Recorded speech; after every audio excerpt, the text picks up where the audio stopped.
अस्सलाम वालेकुम जी। आज की नई वीडियो के साथ आपकी खिदमत में हाज़िर हूँ और आज जो हमारे पास पहली न्यूज़ है उसके मुताबिक जनाब जनरल डायरेक्टोरेट ऑफ ट्रैफ़िक का जो ट्रैफ़िक आगाही का जो डिपार्टमेंट है जनाब, उन्होंने कतर बताबत शो 2023 की जो सरगर्मियाँ थी उसमें हिस्सा लिया, जिसका एहतमाम कतर मोटरसाइकिल सेंटर बताबत ने कतारा के कल्चरल विलेज में पब्लिक फाउंडेशन में किया था और जो कम्युनिटी पार्टनरशिप प्रोग्रामों के एक हिस्से के तौर पर शुरू किया गया था, जो कि महकमा ट्रैफ़िक के बारे में आगाही फैलाने के लिए कम्युनिटी में हिफाज़त के हुसूल के लिए था। और जनाब ये न्यूज़ है आज हमारे पास पहली। अगर आप चैनल पे नए आए हैं तो चैनल को सब्सक्राइब करें, वीडियो को लाइक और शेयर भी किया करें और इस तरह की वीडियोज़ में अगर आप इंटरेस्टेड हैं तो इस चैनल के साथ इसी तरह जुड़े रहिए। और चलते हैं नेक्स्ट न्यूज़ की तरफ। दूसरी न्यूज़ हमारे पास जनाब वज़ारत दाखिलिया की तरफ से है और उम्मीद है आपने सुनी होगी। सोशल मीडिया पे ये न्यूज़ काफ़ी चली है और मैं भी आपके साथ शेयर करता चलता हूँ। और न्यूज़ कुछ ऐसी है कि जो लिमोज़िन गाड़ियाँ चलती हैं कतर में, जो टैक्सी में चलती हैं, उबर और करीम वगैरह में और इस तरह की एप्लीकेशंस में जो गाड़ियाँ यहाँ पे लोग चलाते हैं, तो उनके लिए ये न्यूज़ है कि जनाब वज़ारत दाखिलिया ने ये ऐलान किया है कि 22 फ़रवरी 2023 से जो है ये जिनकी गाड़ियाँ जो हैं लाइसेंस प्लेट जो इनकी होगी वो अब लिमोज़िन जो होगी मखसूस, उसमें लिमोज़िन लिखा होगा और कतर लिखा होगा और नीचे उनके नंबर वगैरह लिखे होंगे और इंग्लिश में लिमो लिखा होगा। जनाब इस तरह की लाइसेंस प्लेट जो है वो आपको लगवानी पड़ेगी और लिमोज़िन कंपनियों से तल्लुक़ रखने वाली जितनी भी नई गाड़ियाँ हैं उनकी जो रजिस्ट्रेशन होगी वो लिमोज़िन के नंबर प्लेट के साथ होगी या इस तरह की रजिस्ट्रेशन प्लेट होगी।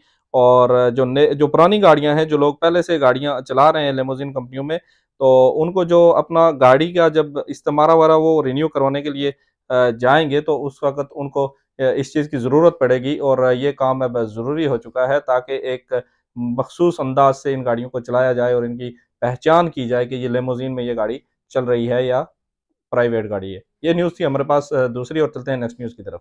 माहौलियात और मौसमियाती तब्दीली के जो वज़ीर हैं जनाब कतर में शेख डॉक्टर फ़ालेह बिन नासर बिन अहमद अल तानी, उन्होंने जुम्मा के रोज़ नुमाइश का आगाज़ किया है जिसका नाम रखा गया गया है बरूक फ़न और माहौलियात, और इसका इफ्तिताह किया गया जिसका एहतमाम जो है वो अल होश गैलरी ने किया है और ये 24 फरवरी से जारी रहेगा 26 तक। और ये होगा जनाब ज़करीत का जो डेज़र्ट है वहाँ पे ये प्रोग्राम और इस तरह की नुमाइश वगैरह ये जारी रहेगी। और चलते हैं नेक्स्ट न्यूज़ की तरफ। कतर का जनाब जो महकमा मौसमियात है उन्होंने जुमे को बताया था कि हफ्ते से कतर पर बादलों में जो है मुतवक्को इजाफे के साथ इतवार से हफ्ते के जो वस्त तक है बारिशों के इम्कानात जो हैं वो बने हुए हैं और उम्मीद है यहाँ पे बारिश वगैरह होगी और अल्लाह पाक अपनी रहमत की बारिश से हम सबको नवाजे।